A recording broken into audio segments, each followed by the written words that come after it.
Hi friends, मैं ताहिर मंसूरी आपका अपने यूट्यूब चैनल ज्ञान क्लासेस में एक बार फिर से स्वागत करता हूं। आज हम कक्षा 12वीं के प्रश्न बैंक के अति लघु उत्तरीय प्रश्न और दीर्घ उत्तरीय प्रश्नों को हल करना प्रारंभ करेंगे। इसके पहले वाले वीडियो में हमने कक्षा 12वीं लेखा शास्त्र के सभी वस्तुनिष्ठ प्रश्नों को और उसके सवालों को हल करा दिया है। आज से हम थ्योरी क्लास को आगे बढ़ाएंगे। तो चलिए हम अपने वीडियो को शुरू करते हैं। आज हम इकाई 7 रोकड़ प्रवाह विवरण के निबंधात्मक प्रश्न, इसमें से केवल एक 5 अंकों का आने वाला है, उसे हल करना शुरू करते हैं।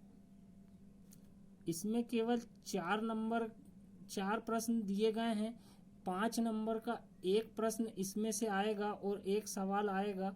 तो हम इसके निबंधात्मक प्रश्नों को आज हल करेंगे। तो पहला प्रश्न दिया गया है, रोकड़ प्रवाह एवं रोकड़ बजट में अंतर लिखिए। तो आइए शुरू करते हैं हम प्रश्न को हल करना। तो ये प्रश्न का उत्तर है क्रमांक आधार, रोकड़ प्रवाह विवरण और रोकड़ बजट। इसका पहला है समय। रोकड़ बहाव विवरण वित्तीय वर्ष के अंत में बनाया जाता है, अर्थात साल के अंत में बनाया जाता है, और रोकड़ बजट वित्तीय वर्ष के प्रारंभ में बनाया जाता है, मतलब 1 जनवरी या 1 अप्रैल को। दूसरा है क्रियाएं। रोकड़ बहाव विवरण में रोकड़ के बहाव को संचालन क्रिया, विनियोग क्रिया और वित्तीय क्रियाओं में विभाजित करके दर्शाया जाता है, जबकि रोकड़ बजट में रोकड़ के बहाव को रोकड़ प्राप्ति व भुगतान के रूप में, अर्थात रोकड़ प्राप्ति और भुगतान के रूप में ही दर्शाया जाता है। तीसरा पॉइंट है लेखांकन प्रमाप। रोकड़ बहाव विवरण का अपना एक अलग लेखांकन प्रमाप AS3 है, जिसके अनुसार रोकड़ बहाव विवरण बनाया जाता है। अकाउंटिंग स्टैंडर्ड कहा जाता है इसे। और तीसरा, इधर का रोकड़ बजट बनाने का कोई लेखांकन प्रमाप नहीं है। इसके बाद चौथा पॉइंट जो है अनिवार्यता अंग। रोकड़ बहाव विवरण वित्तीय विवरण का एक अनिवार्य अंग होता है और इसका बनाया जाना अनिवार्य माना जाता है, और रोकड़ बजट वित्तीय विवरण का अंग नहीं है। इसका बनाना कंपनी पर निर्भर करता है, अर्थात कंपनी यदि चाहे तो बना सकती है। पांचवा और अंतिम पॉइंट अवधि है। रोकड़ बहाव विवरण 12 माह की अवधि के लिए बनाया जाता है। रोकड़ बजट जो है वो मासिक या प्रति माह के लिए पूर्व में बना लिया जाता है, ये पहले बनाया जाता है। दूसरा प्रश्न, रोकड़ प्रवाह विवरण के उद्देश्य एवं महत्व लिखिए। इसका पहला पॉइंट है रोकड़ स्थिति की विश्लेषण। रोकड़ शेष क्यों कम है या अधिक है, इसका विश्लेषण रोकड़ के आगमन के स्रोत व रोकड़ के प्रयोग के स्रोत, अर्थात रोकड़ कहाँ से आएगी और रोकड़ कहाँ जाएगी के स्रोत को देखकर समझा जा सकता है। दूसरा है तरलता की जांच। रोकड़ प्रवाह विवरण के द्वारा व्यवसाय के विभिन्न लेनदार, बैंक एवं विभिन्न वित्तीय संस्थाएं व्यवसाय को ऋण एवं अग्रिम देने के लिए इसकी तरलता की जांच कर सकती है। तो यहाँ पर तरलता से आशय हम नगद के रूप में कहा जा सकता है। तीसरा पॉइंट, विभिन्न क्रियाओं द्वारा रोकड़ बहाव की सूचना। लेखांकन प्रमाप 3 के अनुसार रोकड़ प्रवाह विवरण बनाए जाने से व्यवसाय को संचालन क्रियाएं, वित्तीय क्रियाएं और विनियोग संबंधी क्रियाओं से रोकड़ बहाव की सूचना प्राप्त होती है। चौथा है भावी रोकड़ बहाव का अनुमान।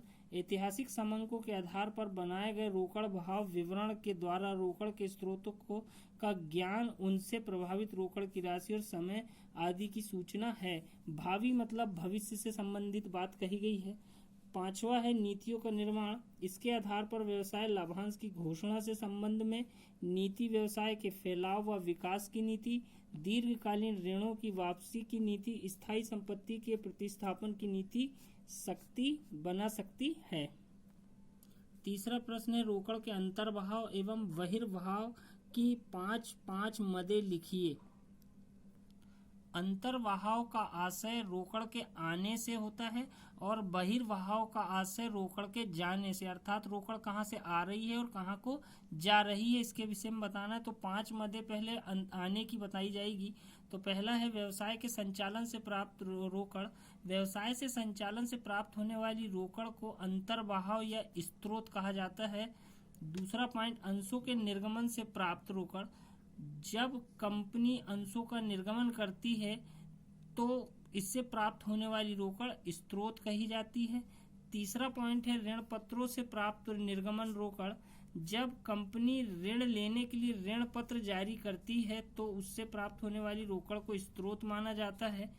चौथा है स्थायी संपत्तियों के विक्रय पर प्राप्त रोकड़।